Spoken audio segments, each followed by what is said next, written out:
6, 7, tuloy-tuloy. 8, 9, 10. Baby out. 7:40.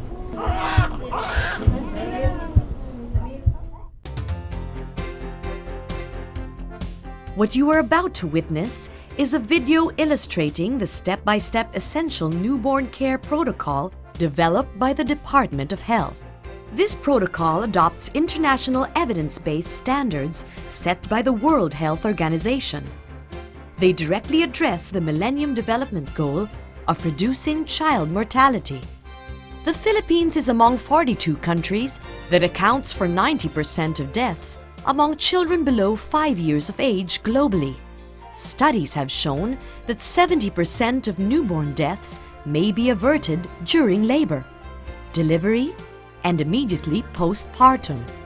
In short, it is in the first few seconds and minutes of life that every newborn Filipino is given the chance to survive and to have a better life. During those first few moments, in the arms of a mother, during the first embrace, sa unang yakap. For this training video, take note of the running time displayed at the left-hand corner of the screen. This indicates the period within which the protocol must be carried out. Let's start with the preparation.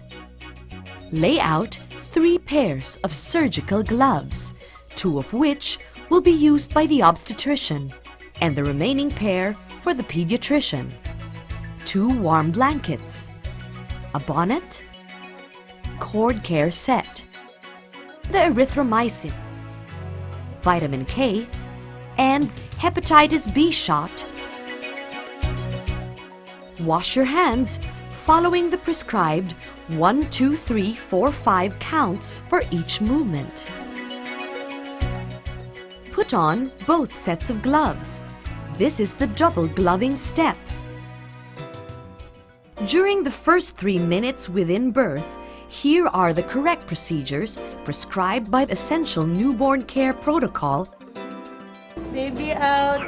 7:40. Once the baby is delivered from the perineum, call out the time of birth. Use the first linen to towel dry the body of the newborn. Dry the baby for at least 30 seconds. This will stimulate the baby to breathe. Do not wipe off the vernix, as this continues to provide a natural protective cover for the baby. Do not wash the baby within his first 6 hours of life. Washing could lead to hypothermia and infection. Carry out a rapid assessment of the baby's breathing as you dry the newborn. Remove the wet cloth. Initiate the all-important skin-to-skin contact by placing the baby prone on the mother's abdomen or between her breasts. Place the bonnet on the newborn's head. And use the second linen to cover the baby's back, both to keep the infant warm. The next step is removing the first set of gloves prior to handling of the cord. Do not cut the cord immediately.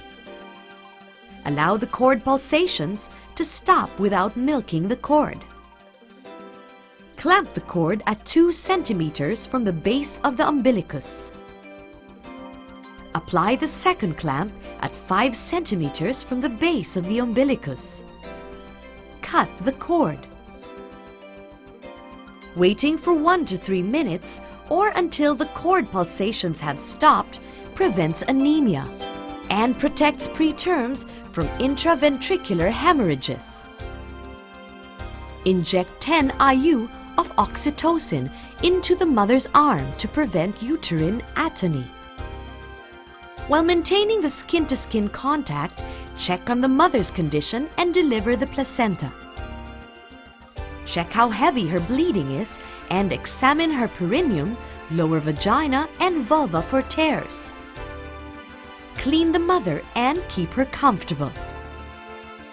Skin-to-skin contact, or SSC, is essential to creating the bond between mother and child, increasing the chances of overall success of breastfeeding.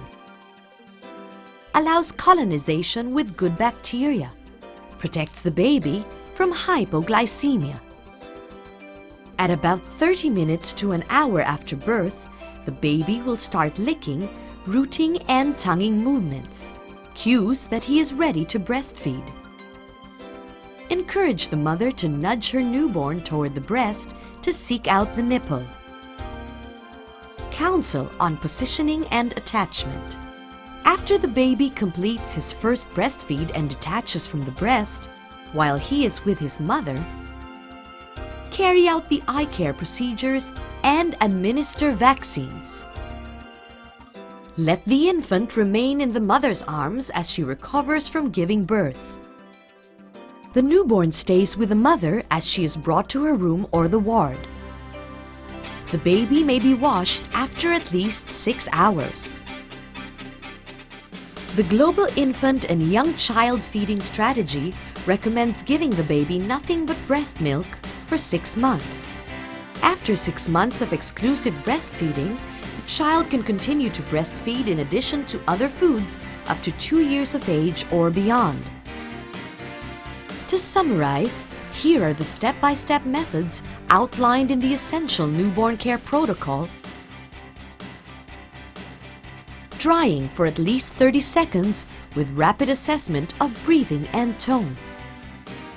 Early SSC or skin-to-skin contact. Proper cord clamping. Early breastfeeding initiation. Eye care, injections after completion of the first breastfeed. Rooming in. Exclusive breastfeeding for 6 months.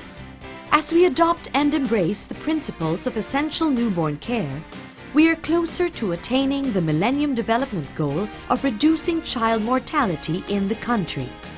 As we, health professionals in maternal and newborn care, give each newborn a better chance at health and survival. It will mean changing how we move forward. It means doing things differently, using protocols that are evidence-based and time-bound to sustain new life for those first few precious moments in the life of a newborn, in the life-giving embrace of the mother. Unang yakap, yakap ng ina, yakap ng buhay.